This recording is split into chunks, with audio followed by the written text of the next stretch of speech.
صحیحین کی ایک طویل حدیث میں نبوت اور وحی کی ابتدا کا واقعہ اس طرح بیان ہوا ہے۔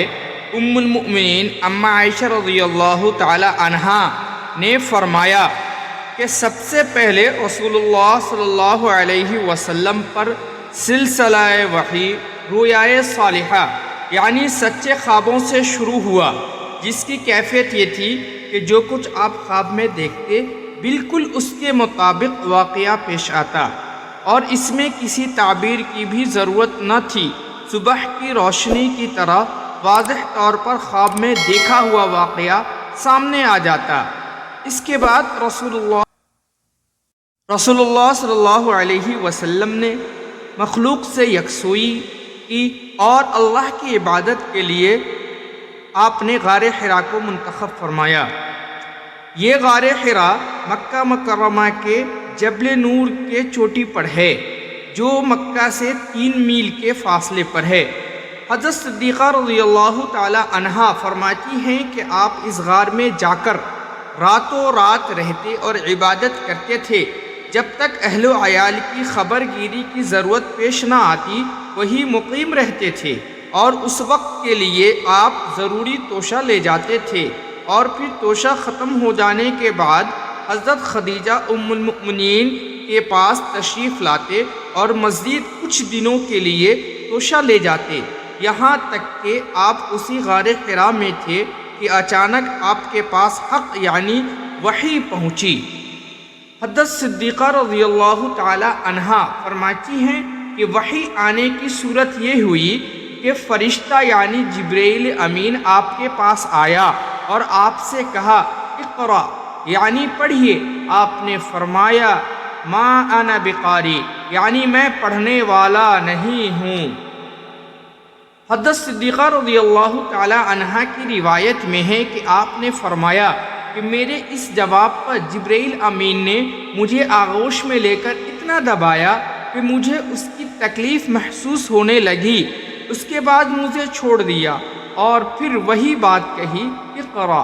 میں نے پھر وہی جواب دیا کہ میں پڑھنے والا نہیں ہوں، تو پھر جبرائیل امین نے دوبارہ آغوش میں لے کر اتنا دبایا کہ مجھے اس کی تکلیف محسوس ہونے لگی، پھر چھوڑ دیا، اور تیسری مرتبہ پھر کہا اقرا۔ میں نے پھر وہی جواب دیا ما انا بقاری، تو تیسری مرتبہ پھر آغوش میں دبایا، پھر چھوڑ کر کہا اقرا بسم ربک الذی خلق خلق الانسان من علق اقرا وربک الاکرم الذی علم بالقلم علم الانسان ما لم يعلم۔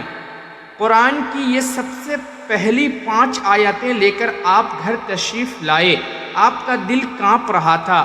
حضرت خدیجہ رضی اللہ تعالی عنہا کے پاس آ کر فرمایا زملونی زملونی، مجھے ڈھانپو مجھے ڈھانپو۔ حضرت خدیجہ رضی اللہ تعالی عنہا نے آپ پر کپڑے ڈالے، یہاں تک کہ یہ ہیبت کی کیفیت رفع ہوئی۔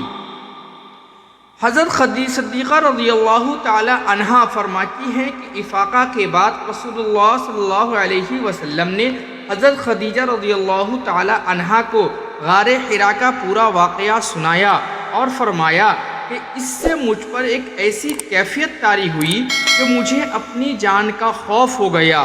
حضرت خدیجہ ام المؤمنین رضی اللہ تعالی عنہ نے عرض کیا یہ ہرگز نہیں ہو سکتا، اللہ تعالیٰ آپ کو ہرگز ناکام نہ ہونے دیں گے، کیونکہ آپ صلہ رحمی کرتے ہیں، بوجھ میں دبے ہوئے لوگوں کا بوجھ اٹھاتے ہیں، بے روزگار آدمی کو روزگار پر لگاتے ہیں، مہمانوں کی مہمان نوازی کرتے ہیں، اور مصیبت زدوں کی امداد کرتے ہیں۔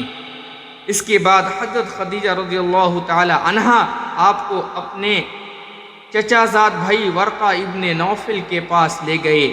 یہ زمانے جاہلیت ہی میں بت پرست سے تائب ہو کر نصرانی ہو گئے تھے، کیونکہ اس وقت کا دین حق یہی تھا۔